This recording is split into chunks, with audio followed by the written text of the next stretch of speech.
Olá, empresários, boa tarde, tudo bem com vocês? Hoje aqui eu tenho a honra de receber um amigo, um parceiro, Alci Neto.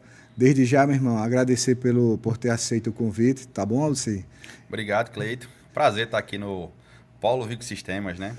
E falar aqui com vocês, pessoal, hoje vamos falar comentar um pouco sobre empreendedorismo, falar um pouco sobre as dificuldades do setor, do segmento de ótica e nada mais, nada menos, você que representa aí um dos diretores, né, da Graciosa, um dos diretores também lá do Grupo Clean e faz parte também hoje da diretoria da CDL, então tem uma expertise, um gabarito muito grande e queria aqui, desde já, fazer a primeira pergunta aqui para as pessoas que estão nos ouvindo, assim. Vamos nessa. Primeiro, aproveitar aqui o ganchozinho para agradecer, né? Estrutura aqui impecável. Realmente eu nunca, em algumas rádios que eu já passei, em alguns locais, estrutura fenomenal aqui que você botou, como a gente fala aqui, botou para lascar, né? Mas é um prazer estar aqui mais uma vez para falar de negócio, falar de empreendedorismo. Enfim, vai ser um bate-papo, como você falou mesmo, e vamos embora. Para quem não conhece Alcineto, de onde Alcineto é natural, é casado, é solteiro, tem irmão, não tem? Fala um pouco aí pro pessoal. Vamos lá. Alci, 35 anos, ainda novo, né? 35 anos, começando a carreira ainda, mas já tenho aí uns 17, 18, não saber de cabeça, aninhos aí de mercado, vamos falar assim. Comecei muito cedo trabalhando nas empresas junto com meu pai, no laboratório, no início ali. Então, comecei cedinho com meus 16, 17 anos. E de lá para cá não sai mais, né? Vem nessa trajetória aí meio que um pouco de sucessão familiar em algum segmento, e, enfim, também envolvido com empresas familiares que são da família, né? Então, se tratando de Agraciosa, não é só meu pai, tem irmãos que estão ali juntos também. Então, no Clean já é uma empresa que a gente toca só a gente. Mas 35 anos, trabalho desde os meus 16, 17. É, não sou casado ainda, né? Mas pretendo casar, ter filhos e tudo mais. E basicamente é isso. Tenho uma irmã que também toca negócio junto com minha mãe. Então eu venho de uma família que, tanto do lado do meu pai como da minha mãe, todos são empresários.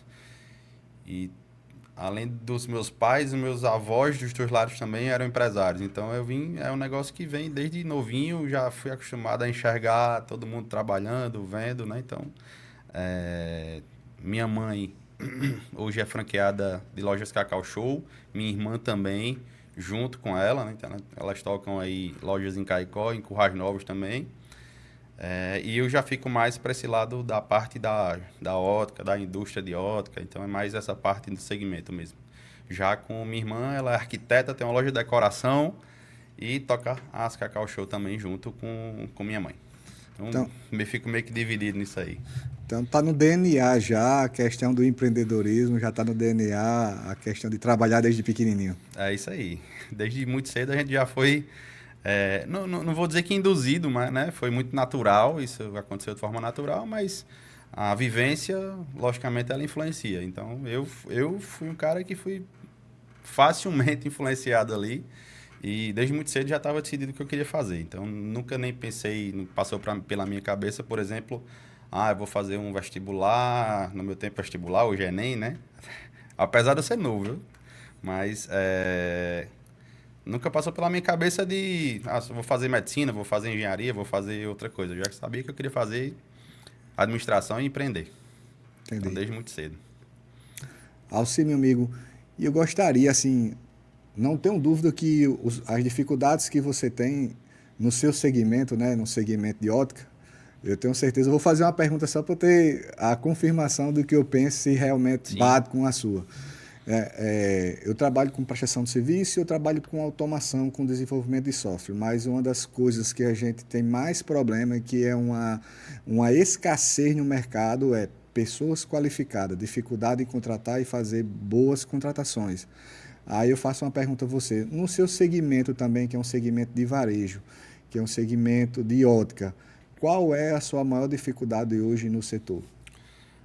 Como você fez a pergunta e você mesmo já respondeu, são pessoas mesmo. Essa pergunta, eu acho que se perguntar 99,9% dos empresários hoje, eu acho que vai responder qual o maior desafio do seu negócio, vai ser pessoas. E por quê?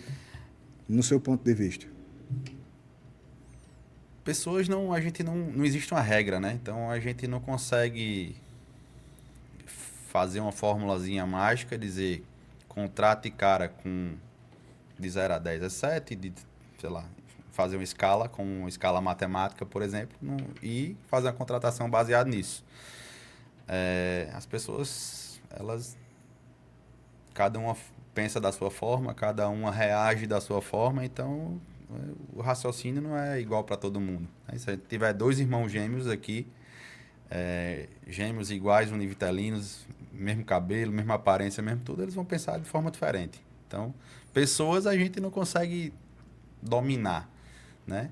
Lógico, o que a gente tenta fazer para amenizar essa questão de uma boa contratação é tentar identificar um bom caráter nessa pessoa. Logicamente, as habilidades, o cara tem que ser o cara tem que ter um bom conhecimento, o cara tem que ter uma boa formação. Mas eu acho que o que não se treina, que isso já está, assim, eu já escutei isso, não era isso na minha cabeça, eu já escutei várias pessoas falando isso, né? É a questão do caráter mesmo. Caráter não se treina. Então, se o cara vem ali com uma linha, vamos dizer assim, o cara é um cara correto, é um cara que quer crescer de forma correta mesmo no negócio. Então, tentar identificar essas pessoas. Lógico que isso não é fácil. Se fosse fácil, numa entrevista de emprego, você identificaria e contrataria ali. Mas, então, isso às vezes demanda tempo, demanda uma série de coisas que a gente não consegue pegar isso assim no ar.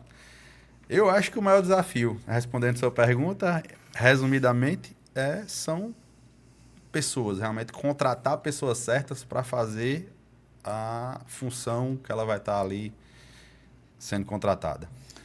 Aqui na Vigo, a gente tem uma ferramenta chamada Shark, que é conhecimento, habilidade, atitude e caráter. Caráter não se mede, como mesmo você falou. A pessoa tem ou a pessoa não tem, né?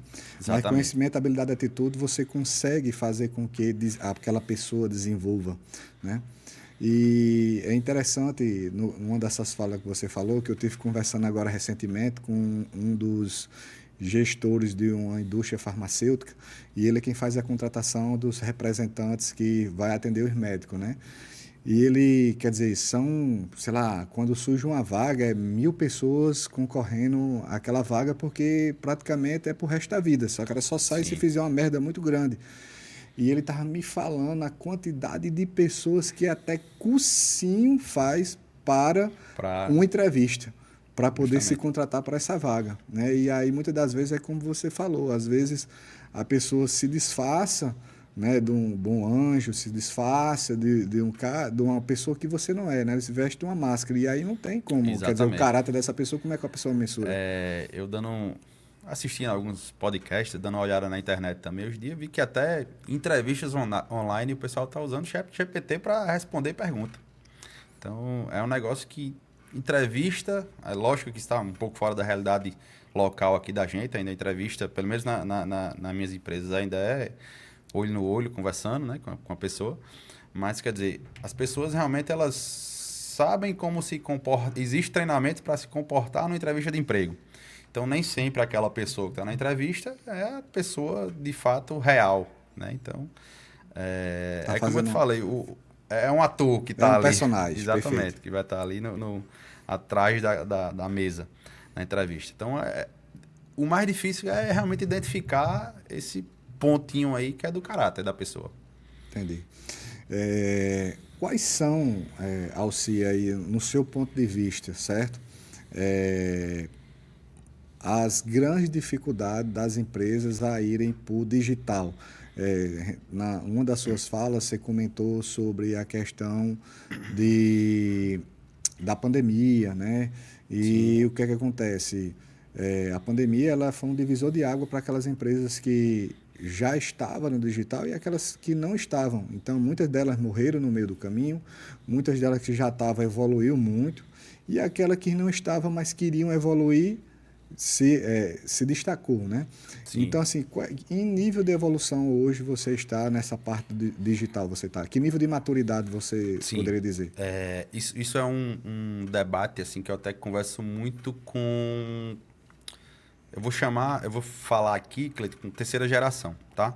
O que é que seria a terceira geração? Primeira geração, meu avô. Segunda geração, meu pai, meus tios. E terceira geração, meus primos.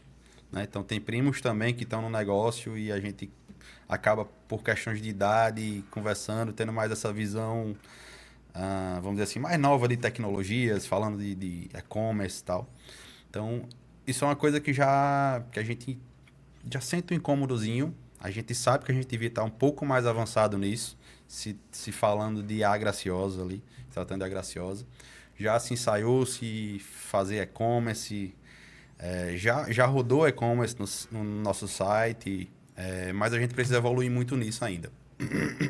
O nosso segmento, e talvez por isso não tenha evoluído tanto, não é tão forte como outros segmentos, né? E não evoluiu tanto na pandemia, por exemplo. Não é um negócio que eu tenho que vender mais óculos aqui na internet, diferente de se eu pegar, por exemplo, restaurantes na pandemia bombaram. E eu acho que, sei lá, um iFood, esses aplicativos de delivery bombaram e eu acho que é um negócio sem volta, né? Muita gente, eu mesmo me acostumei a pedir, já pedia antes, mas não tinha tanto hábito, então passei a pedir muito mais.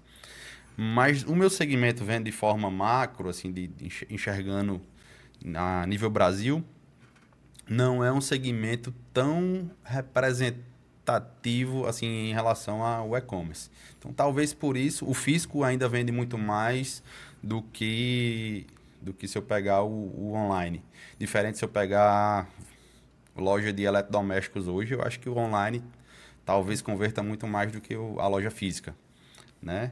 Então, talvez por isso, mas isso já incomoda e a gente sabe que a gente tem que evoluir, né? Não quer dizer que por hoje está dessa forma, mas pode ser que ano que vem já não seja mais, né? O online a gente sabe que é muito rápido, muito forte, né?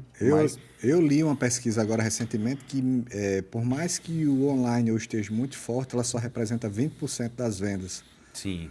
Interessante, Sim. né? Quer dizer que ainda 80% ainda é o pessoal indo na loja, né, fisicamente. E principalmente eu acredito que no segmento de ótica, por ter que colocar no rosto, Sim. experimentar, né, ter aquela questão de cada rosto é vamos dizer assim, uma simetria diferente, né? A gente fala que o óculos é como se fosse uma roupa, realmente, Uma né? Você roupa tem que íntima. vestir, tem que ver se ficou bem em você. Às vezes o óculos é lindo, maravilhoso, mas você coloca no seu rosto, você não se sente bem, não se sente confortável com aquele óculos. Tem a questão do sentir o óculos, o conforto no seu rosto, realmente, e o visual, né? Se ficou bacana, se ficou bonito, ficou como você estava esperando. Então também tem isso. Além da área mais técnica, e se a gente for falar de lente, que aí eu vou precisar fazer medidas, e aí é uma questão muito mais complexa. Eu não demandaria apenas ficar bom e ficar confortável. Também teria que tirar essas medidas para que quando você recebesse a lente, você de fato realmente enxergasse bem e tivesse tudo certinho tecnicamente. Né? Existem alguns entravezinhos. Na ótica você tem que ter uma assinatura de um técnico óptico, assim como na farmácia tem que ter também farmacêutico. Então tem alguém que acompanhou o seu óculos, que conferiu se estava tudo certinho. Então no e-commerce a gente não teria essa pessoa. Tem alguns entravezinhos, mas que isso eu acredito que com o avanço da tecnologia vai ser, logicamente, a gente quebrado, né? A gente tem que evoluir. Tem esses entraves, mas eu volto a dizer, não quer dizer que por isso eu não tenho que ter zero de investimento no online. Baseado na sua fala, o que é que uma ótica nunca poderia deixar de ter? Boa pergunta.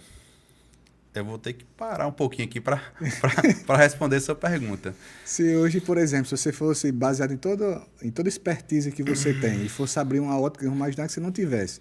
E se você fosse abrir uma ótica hoje, o que é que ela não poderia deixar Primeiro de é ter? uma pessoa especializada. Primeira pergunta. Já volta para aquela nossa primeira pergunta. Se eu tiver uma ótica com um cara, sei lá, Com todos dois os... consultores lá que não tiveram experiência nenhuma, não tiveram contato nenhum com ótica e abrir essa loja hoje, por exemplo, vai ser um desastre.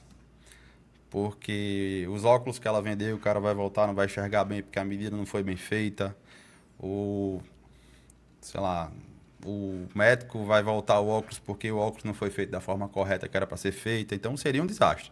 Primeiro ponto. Primeiro pontinho seria esse. Eu acho que um mix bem adequado para cada praça também é uma coisa que faz muita diferença. Eu acho que é a questão da regionalidade, né? Eu acredito que o Isso. público do pessoal do Nordeste é diferente do público do pessoal do Sim, Sul, né? sem Então, dúvidas, sem ter o dúvidas. feeling das pessoas que... Uma curiosidade, por exemplo, de modelagem, sempre que eu vou para showroom, por a gente estar no Nordeste, e vai parecer até meio que preconceito, mas não um preconceito, mas fisicamente as pessoas do Nordeste têm a cabeça um pouco maior do que as pessoas do Sul, né? Tem até aquela brincadeira, cearense tem cabeção, tal, né? Então sempre que a gente vai em showroom comprar óculos, eu faço, coloca sempre os maiores tamanhos, porque normalmente as cabeças são maiores, eu preciso de óculos maior. Então, se eu fizer isso de repente lá no sul, não vai funcionar bem. Ou se o cara que compra para o sul comprar para o nordeste, talvez ele erre nisso. Então, são detalhezinhos pequenos desse, né, que podem fazer diferença. E quando eu falo de mix adequado, não estou falando só de tamanho, né? Logicamente é adequar, não adianta eu trazer grifos de alto luxo para uma loja de interior que a renda daquela cidade não é tão alta. Também não adianta botar um mix muito baixo numa cidade que vai ser vai ter um giro muito mais alto essa parte de alto luxo. Então, marcas que conversem com a realidade daquela cidade. Então, tem toda essa questão do mix aí. Qual o seu sonho que você tem que ainda você não realizou? Olha, vou falar um sonho que seria um sonho Pode ser profissionalmente e pode ser também o pessoal. profissional. Nós estamos falando, acabo falando dos dois negócios que eu venho tocando. O varejo, né, que seria a Graciosa, as óticas, e a parte da indústria, que seria o CleanLab. Se tratando de CleanLab, eu consigo enxergar o Clean daqui a uns 5, 10 anos no máximo aí, como uma das, ou se não a maior indústria de ótica no segmento no Nordeste. Então, esse é vamos falar assim, um sonho meu de realmente fazer o CleanLab crescer e se tornar a referência no Nordeste se tratando de laboratório óptico. Então, esse é meu principal desafio profissional, vamos dizer assim. Falando de varejo, expandir, então aí não depende, falando normalmente a Graciosa, não depende só de mim, né? Então, mais expandir a Graciosa, a gente quer ver ela a nível Nordeste ainda muito maior. Já estamos em 4 estados, chegando a quase 30 lojas, falando do grupo todo, né? Eu junto com meu pai, a gente toca 6 dessas lojas, mas a gente vê muito maior também. Um sonho que você ainda não realizou? Cara, sonho pessoal, eu acho que não tem nada assim, não tá vindo nada em mente, não. Não me preparei para essa pergunta, não. Já Mas pulou de paraquedas, já andou de já pulei de motocross, faz paraquedas. rally, já andou de skate, já fez bicicross. O que mais que esse homem não fez Algumas aí? coisinhas assim. Eu gosto de coisas radicais. Eu até vejo isso na cabeça quando você falou, né? Eu tinha o sonho de pular de paraquedas e em 2020, 2021 ali, 20 para 21, acabei realizando. Tava até no período de pandemia ainda, bem difícil. Era um negócio que eu tinha, ó, antes de eu morrer, eu quero saltar de paraquedas. Não foi por causa da pandemia que acelerou, não, mas acabou coincidindo. Mas sonho, bicho, acho que o sonho da maioria das pessoas construir uma família bem-sucedida, forma ter minha casa, ter minha... Enfim, não tenho nenhum grande sonho. Como acho que eu falei, o profissional, né? Então seria o meu sonho mais desafiador, assim, e tal. E o pessoal seria isso aí mesmo. Qual o conselho, Alci, nesse momento que o pessoal está nos assistindo, eu não tenho dúvida que tem pessoas que têm um desejo, mas muitas das vezes não tem, vamos dizer, tem um medo. né? Nunca foi fácil. Muita gente pensa que chegar onde a gente chegou foi fácil, né? Teve muita, vamos dizer assim, muita relação. Mas qual o conselho que você daria, olhando ali para nossas câmeras, qual o conselho que você daria para aquela pessoa que quer empreender, aquela pessoa jovem, que apesar que nós somos jovens ainda, né? Sim, sim, Aí sim. Ainda tem, não aparenta muito não, que a gente rodou sem óleo, né? Tá meio acabadinho. como a gente fala, carrinho de locadora. É novo, mas é rodado. É. E qual conselho você daria para essas pessoas, qual motivação que você daria para essas pessoas que querem empreender? Vamos lá. Bem, eu acho que primeiro tem uma frase de Rony da Reserva, cara que eu sou fã também, que é antes feito que bem feito.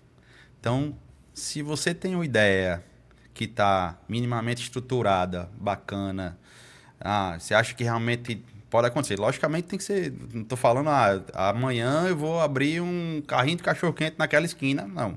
Sei lá, você passou na esquina, viu que tem um fluxo de pessoas. Eu acho que faz sentido realmente ali um carrinho de cachorro-quente. Estou falando aqui hipoteticamente, né? Logicamente. Bicho, vai e faz. Eu acho que antes feito que bem feito.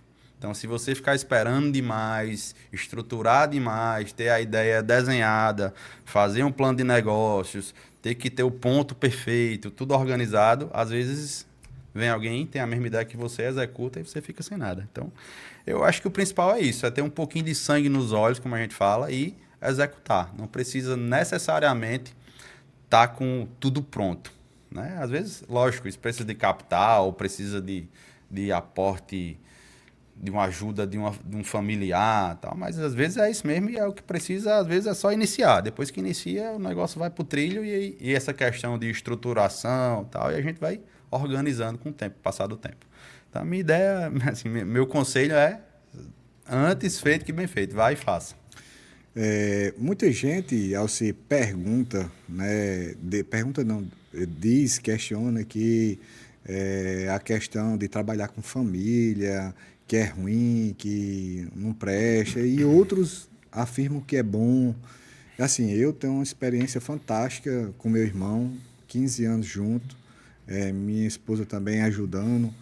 Enfim, eu acredito que a família é a base de tudo, né? E você, como é seu relacionamento com seu pai e com sua família? Como é que é o alinhamento? Sim. Com a família, acho que não vou saber o dado certinho, quantos por cento de empresas no Brasil são familiares. Mas a maioria, acho que 70%, 80%, talvez até mais que isso. Bicho, família é tudo pra gente. Então, é quem vai ser muito mais fácil um familiar seu te ajudar a crescer profissionalmente, te introduzir no mercado de trabalho, seja numa empresa própria, seja com indicação de uma empresa de um amigo, tem um sobrinho, tem um filho que é bacana, tal. Então a gente consegue indicar. Minha relação lá em casa com meu pai, como eu até citei aqui um pouquinho antes, foi muito boa, graças a Deus, assim, a gente dá muito bem, troca muita ideia, então ele tem muita minha confiança, eu sei, assim, com o passar do tempo, já são quase 20 anos aí trabalhando dentro do negócio, então já sei mais ou menos como ele vai reagir a cada observação, cada comentário, então já tá de forma tranquila. Relação com minha mãe, com minha irmã, muito boa também, então a gente se dá bem, cada um com suas atribuições ali, cada um tem a habilidade um pouquinho mais para uma coisa, outro mais para outra, então eu acho que a questão volta para aquela questão lá da perguntinha que você fez, né, de qual a dificuldade. São pessoas do mesmo jeito, apesar de ser primo, irmão, pai, filho, então são pessoas. Eu acho que é saber tentar identificar qual a melhor habilidade de cada um e tentar extrair essas melhores habilidades para cada função ali. Não tem muito essa regra também não. E para finalizar, eu queria fazer uma última pergunta. No evento que a gente teve agora recentemente, inclusive no evento da Conecta da CDL, seu pai fez uma homenagem muito bonita que eu fiquei até emocionado quando ele falou, e eu acho que a gente tem que ter gratidão às pessoas, né? E seu pai te reconheceu e muito emocionado falou o quanto o quanto você ajudou e ajuda no dia a dia e o quanto da resiliência você tem em ajudá-lo, né? Então, hoje, se você estivesse olhando agora para o seu pai, naquela câmera lá, qual a homenagem que você faria em retribuição a tudo que ele falou naquele dia? Então, agora você, você me botou numa responsabilidade grande aqui. Mas se eu estivesse olhando para ele, é agradecer de fato por sempre acreditar no meu potencial. Lógico que eu sei que eu não sou o melhor cara, de longe. Não vou ser o melhor administrador de todas as empresas que vai ter, que poderia, né, fazer de tudo pela empresa. Mas o que eu posso dizer para ele é que obrigado por me passar essa confiança e a responsabilidade é muito grande de ter que retribuir isso tudo para ele. Retribuir de que forma?